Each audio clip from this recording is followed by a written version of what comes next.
ყურანში არსებული ინჯილი თანამედროვე სახარებაა. მოგესალმებით მეგობრებო, მოგეხსენებათ, რომ ყურანში მაიდა და ალ-იმრან სურებზე საუბარია ინჯილზე, ის ღმერთის მიერ იესოს გადაეცა და ასევე ინჯილი ადასტურებდა, რომ მართლაც მოსეს გადაეცა წმინდა წერილები. აღნიშნული სურებში საუბარია ადამიანებისთვის რჩევებზე და სხვა, ასევე არაბ სურაში საუბარია, რომ იესოს შემდეგ მოვიდოდა მოციქული სახელად მუჰამედს. მოკლედ, რამდენადაც მევხვდები, ინჯილი ყურანის მსგავსი შინარსის და სალიტერატურო სტილის უნდა ყოფილიყო როგორც ყურანი. დღეისთვის, როცა ჩვენ დავაკვირდებით სახარებას, უნდა ვნახოთ, ჯდება თუ არა აღნიშნულ კრიტერიუმებში. თავდაპირველ სახარებაში ერთი წიგნი კი არ არის, რომელიც იესოს მოევლინა, არამედ 4 წიგნია.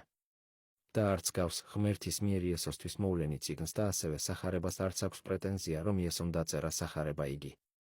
ასევე, როცა ლუკას სახარებას წავიკითხავთ, ვხედავთ, რომ აღნიშნული სახარება არის დაწერილი გადმოცემების თანახმად. მეგობრებო, როგორც ხედავთ, ყურანში საუბარიო წიგნზე, რომელიც უშუალოდ იესოს მეუვლინა, და არა სხვის მიერ დაწერილ წიგნზე, რომელიც არის გადმოცემით დაწერილი. სხვა მხრით, როცა ჩემს სახარების წერილებს, მათს, მარგოს, ლუკას და იოანეს გავანალიზებთ, ვხედავთ, რომ იესოს ცხოვრებაზეა საუბარი. საკამათოა ის ფაქტი, რომ აღნიშნული მწერლები რამდენად სანდოდ გადმოგვცეს მისი ცხოვრება. თანამედროვე მკვლევარების თანახმად აღნიშნული წერილები წარმოადგენს ანტიკური სტილით დაწერილ ბიოგრაფიულ წერილს, რომლისთვისაც საჭიროებს გმირის ფიგურის ხელახლა ბრჭყალებში გადაგმირება. აღნიშნული სახარებები არ არის აიათთა კრებული, რომელიც ღმერთის მიერ გადაეცა იესოს, როგორც ყურანია. სახარება არის მწერლების მიერ დაწერილი წიგნები, რომლების მთავარი მიზანიცაა იესოს ჯვარცმის ისტორიის დაწერა. ახლა არ ვსაუბრობ მართალია თუ მცდარი აღნიშნული ისტორია. კიდევ ერთხელ ხას ვუსვა მათე, მარგოზი, ლუკა და იოანეს მთავარი მიზანია ჯვარცმის ისტორიის დაწერა. ამ მოვლენის გადმოცემისთვის არის აღნიშნული წიგნები დაწერილი. მაგალითისთვის, მათეს სახელად წარმოდგენილი სახარების ავტორის მიზანი ის კი არ არის, რომ გადმოსცეს, იესო რას ქადაგებდა, ჩვენთვის რას ითხოვდა, იესოს ცხოვრება როგორ იყო, იესოს პოლიტიკური შეხედულებები რა იყო, ყოველდღიურად რას აკეთებდა იგი. მათეს სახარების ავტორს მსგავსი შინაარსის კონტექსტი არ აინტერესებს. მისი მიზანია გადმოგვცეს იესოს ჯვარცმა, მაგრამ შესავალი ოდნავ გრძელი აქვს, რადგან 4-ვე სახარების ავტორს სურს შთაბეჭდილება დატოვოს მკითხველში, რომ ღვთაებრივი არსება ადამიანებთან ერთად იცხოვრა და შემდეგ ჯვარზე ეცვა მოკვდა, გაცოცხლდა ზეცაში გადავიდა და უკან დაბრუნდება. მეგობრებო, ზუსტად ეს არის სახარება ქრისტიანულ თეოლოგიაში. სასიხარულო ამბავი არის ის, რომ იესო ჯვარს ეცვა და ამით კაცობრიობა ცოდვისგან გათავისუფლდა. პავლესეული თეოლოგიის სოთერიოლოგიური ფუძის არსი ზუსტად ეს არის. ამიტომაც ქრისტიანობა არის ქრისტე ცენტრული რწმენა. ეს ყველაფერი სათავეს იღებს ადამის ბრჭყალებში ცოდვიდან, რადგან სულ პირველად ადამი ვაშლის ჭამით მთელი კაცობრიობა გახადა ცოდვილი. მეგობრებო, როგორც ხედავთ, მუსლიმებისთვის ინჯილი სულ სხვა წიგნია, ხოლო ქრისტიანებისთვის სულ სხვა. დღეისათვის არსებული კანონიკური სახარებების არსი არის ჯვარცმის გადმოცება, მაგრამ მეორე საუკუნეში ათობით განსხვავებული წერილები იყო, მაგალითისთვის, თომას სახარება, ებიონიკების სახარება, ნაზარეველენის სახარება, მარია მაგდანიელის სახარება, ნიკოდემუსის სახარება, ბავშვობის სახარებები, ებრაული თომას სახარება, იაკობის სახარება და სხვა მრავალი სახარება არსებობდა. რატომ არ იქნა აღნიშნული სახარებები კანონიკური, როგორც არის თანამედროვე სახარებები?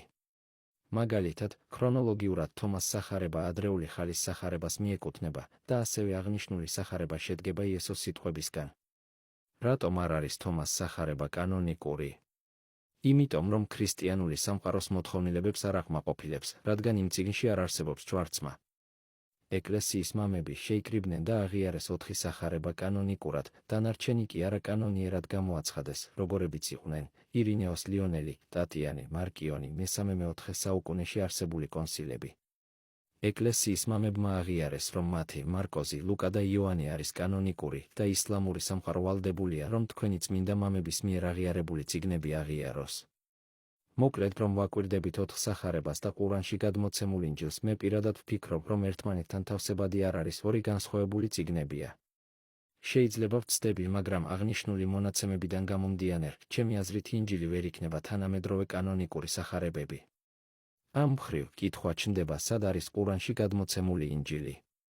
ჩვენ სამწუხაროდ არ ვიცით, სად არის. მრავალი მკვლევარი, მათ შორის მუსლიმი მკვლევარს მიაჩნია, რომ აღნიშნული წიგნი სიტყვიერად დარჩა, ან კოდევ ადრეულ ხანებში დაიწერა, მაგრამ დროთა განმავლობაში დაიკარგა.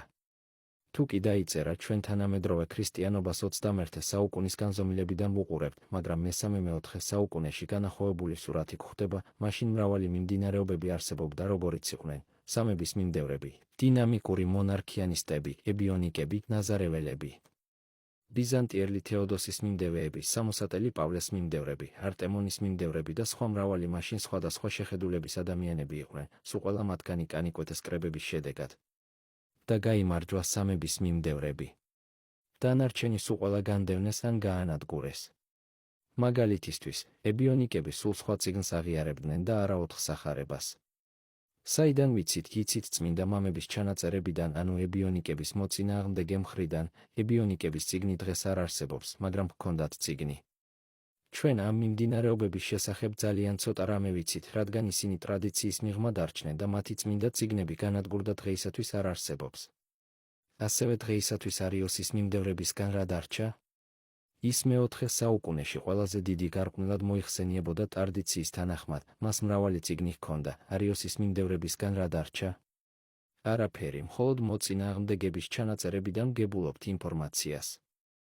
რისი თქმა მინდა ახლა, თანამედროვე სახარებები კანონიზაციის პროცესში წერილებისა და დოკუმენტების ეროზია განხორციელდა. ამის მთავარი მიზეზი 4 სახარების კანონიკურად აღიარებაა, დანარჩენის კი არაკანონირად აღიარებაა, რაც გამოიწვია დანარჩენი წერილების განადგურება. ჩვენ მუსლიმები, რასაც ვეძახით ინჯილს, დიდი ალბათობით მსგავსი ბედი ეწია, არ ვიძახი ასე მოხდა, მაგრამ ამ მდგომარეობების გათვალისწინებით, ალბათობაა, რომ ასე მოხდებოდა. ასევე პაველე მოციქულის წერილებიდან გალატელთა მიმართ 1:15 საუბარია, რომ ეს გალატიელი ხალხი თავიდან პავლეს მიმდევრები იყვნენ, შემდეგ კი უარყვეთს პავლე ანუ ჯვარცმის დოქტრინა უატყვეს და სხვანაირად იწამეს, დიდი ალბათობით 10 მცნებით. ეს სახარება იყო დაწერილი მარკოზიმდე, მათემდე, ლუკამდე და იოანემდე. ჩემი აზრით, შესაძლოა ყოფილიყო, რასაც ეძახიან მუსლიმები ინჯილს, რაც მიიღეს გალატიელები, შეიძლება ვწდები. ჩემი შეხედულებით თანამედროვე 4 სახარება არ არის ინჯილი.